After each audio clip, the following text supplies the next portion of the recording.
আসসালামু আলাইকুম ভাই বোনেরা।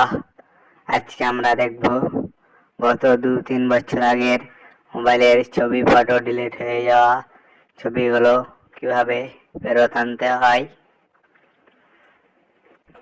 যারা আমার ইউটিউব চ্যানেলে নতুন, প্লিজ ইউটিউব চ্যানেলটি সাবস্ক্রাইব করে দেন।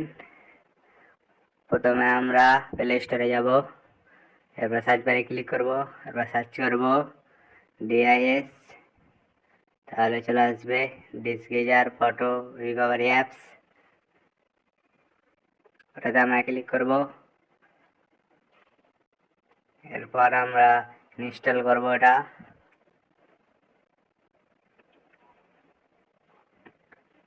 তারপর ওপেনে ক্লিক করব, এরপর সার্চ লাস্টে ফটো ক্লিক করব,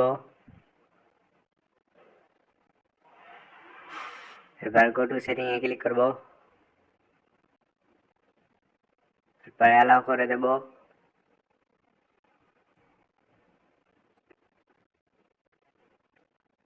আমাদের ফটো রিকভারি হয়ে গেছে। এবার সেভ অপশানে সেভ করে দিলেই হয়ে গেল।